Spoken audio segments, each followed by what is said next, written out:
over the next week, they appeared in so many living rooms, it was hard to think of them as dangerous. I'm Lloyd Robertson, and this is CBC Weekend.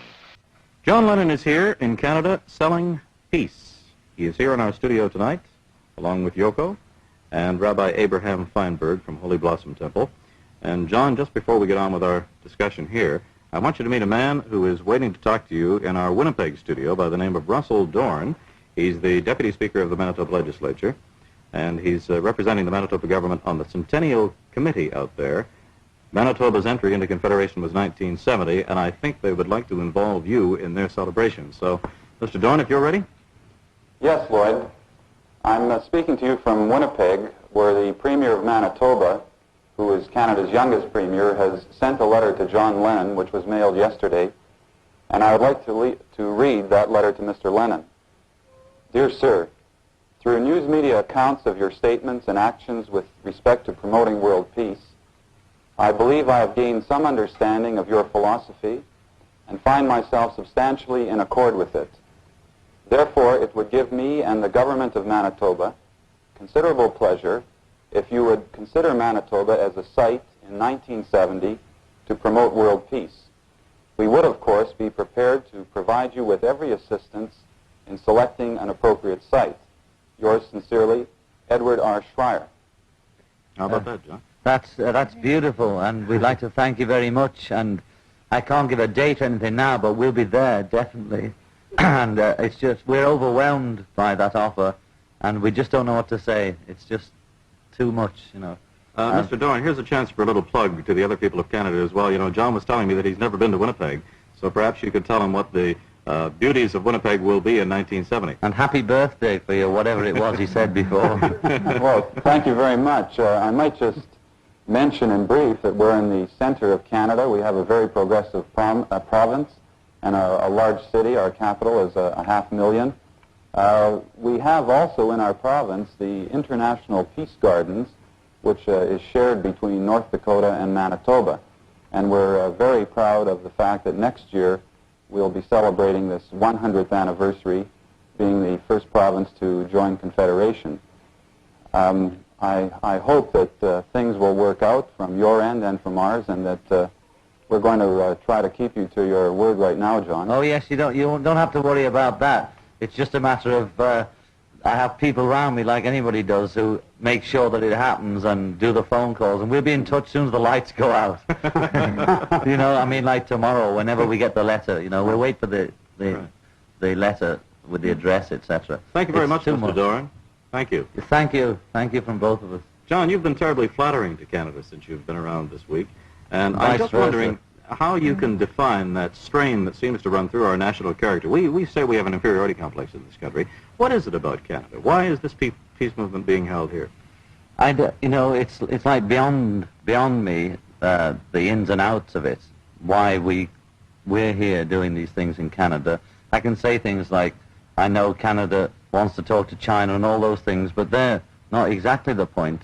It's something else that I can't define it. Probably but we came, it's like it's meant to be. We can only say it's like it's meant to be.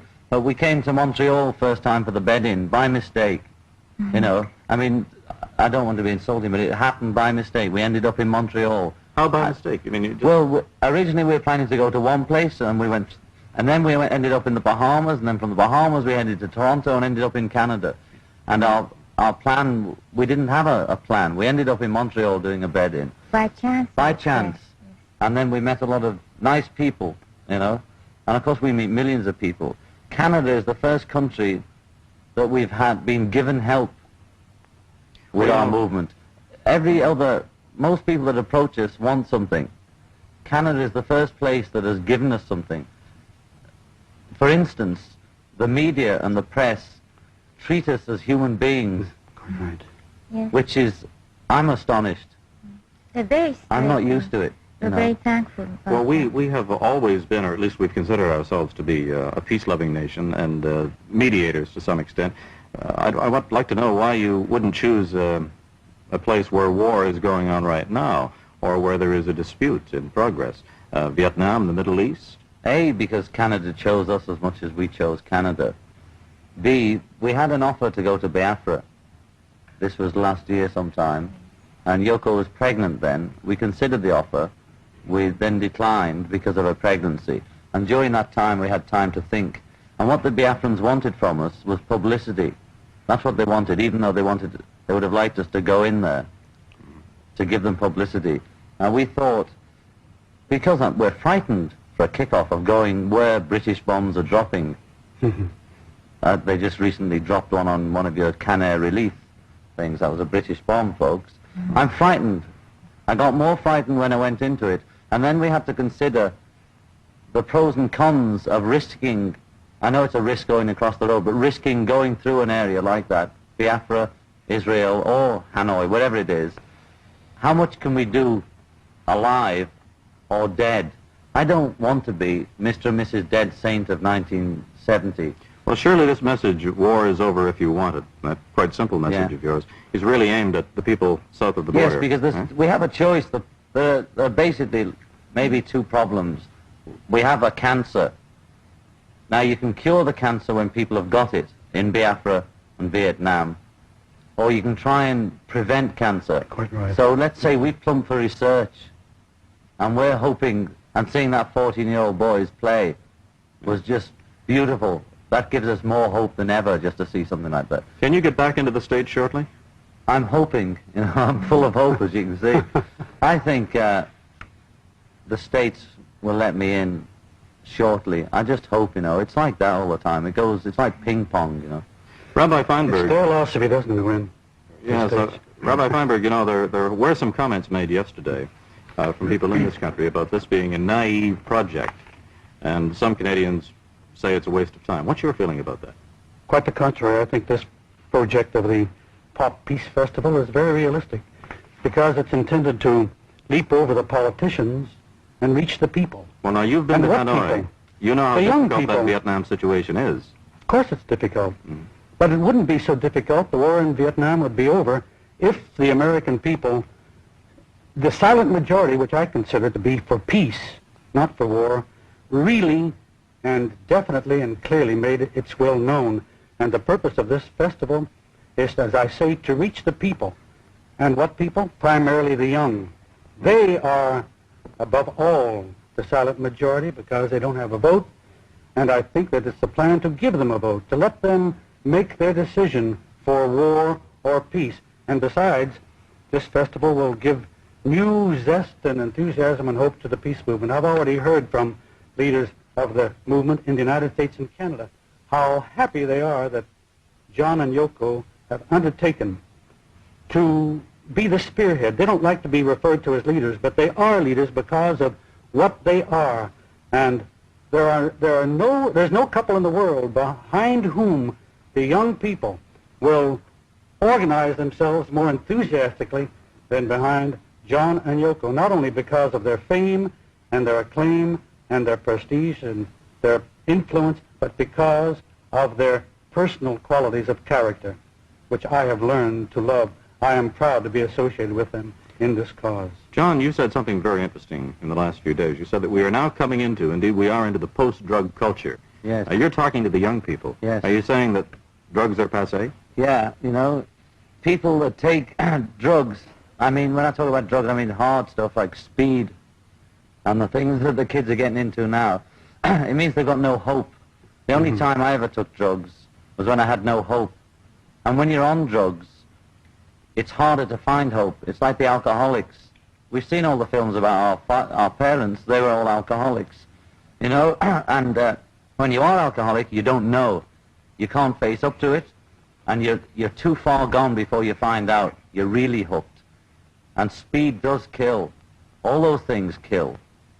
And you've got to have hope. And if we can give people hope, then they won't need drugs. Russell Dorn in Winnipeg would like to say something to you again, John, if we could just listen to him. I think you're going to make a terrific impact with your campaign, but I was wondering what sort of a follow-through after you and your wife leave. What do you intend to do in terms of any organization or follow-up to keep what you have going continuing? You mean the follow-through to this particular day? Yes. Well, we came over initially to set up this festival for July, and of course we'll leave behind this nucleus of people to keep the events going. Now, if we can get this festival to make some money, we'll leave it here, and the people we appoint will circulate the money and use it to keep the thing going, because we can't obviously hop around, be everywhere at once. Are you but we saying can that have people- representative in each country that we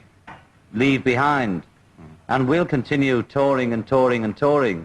But there are many other people of equal strength as John and Yoko who are just waiting for different opportunities as we were waiting for the opportunity ourselves, unknowingly or whatever. This is really the do commercialization of peace, then. Yes, when somebody Selling says peace. we're naive. Now, I ask you, was Mr. Ford or any of them naive when they first started plugging the product? Thank They you first very of all much, had- John okay, and I heard the Yoko and music. Rabbi Feinberg. This is the only country where people have come and offered us to help us so far. Every other offer we have is for us to help them. And you don't know what it's like the other way around. When somebody offers us help, it's just, It's very we get, beautiful. In the middle of the Revolution number 9, it says something about if you want a contribution. Do you get a lot of requests that way for, oh, help the revolution? we get lots of requests, various requests. All the time. The begging letters are the most constant. 90%. And they vary depending on what we're doing at the moment. If we're having a miscarriage, we get many, many people who have had miscarriages too, and just £100 for a new car will save us. And if we got married, there's many people who are saying, we were married too, but my wife died and my leg fell off and my head went black. And, so it's usually that kind of hype, But we select the things we want to help, Yeah. What do you mean by peace? Just all its aspects: peace of mind, peace in the street, peace in your own home, peace throughout the world. Really means no violence, or violence that's channeled and doesn't hurt. That's what I mean by peace. I think I can't define things, Yeah. I'm not Peace from of that mind, school yeah. of thought. I'm not educated to talk like that. I talk in jingles. Yeah. I'm in monosyllables. I can't even say that, And so peace means that to me. Don't hurt people. You gave your OBA MBE. MBA. Oh, MBE's one better. Oh, really? Oh, really? Yes. we got the weediest one. We usually start from the... I gave it back, because it always embarrassed me. I was a bit of a hypocrite to take it, but I was on the make. And I'd been thinking of giving it back for a long time. I'd discussed it and thought about it and put it off like you do about anything, like getting, I don't know, I was going to say a haircut, but something like that, like getting your teeth fixed. I was always going to do it. Whenever I remembered it or saw somebody put it on a letter, I used to flinch, because I'm basically a socialist. And so I was always thinking I'll have some event like the bed-in, and then I'll announce, and I'm going to get the MBE back. So you gave it back to a socialist government? Yeah, well, they gave us it. But the thing was, it was an event in itself, and it was just a gimmick to just wave the flag and say, remember Biafra, because Britain is more responsible, although we think everybody's responsible for all the things. Britain must be aware of its responsibilities in Biafra, and for our government policy towards the US-Vietnam thing. The war departments after World War II became the defense departments. There's no reason they couldn't become the peace departments. Well, if peace really lost its meaning, we'd invent a word. But though they may be parted, there is still a chance, Bill, that they will see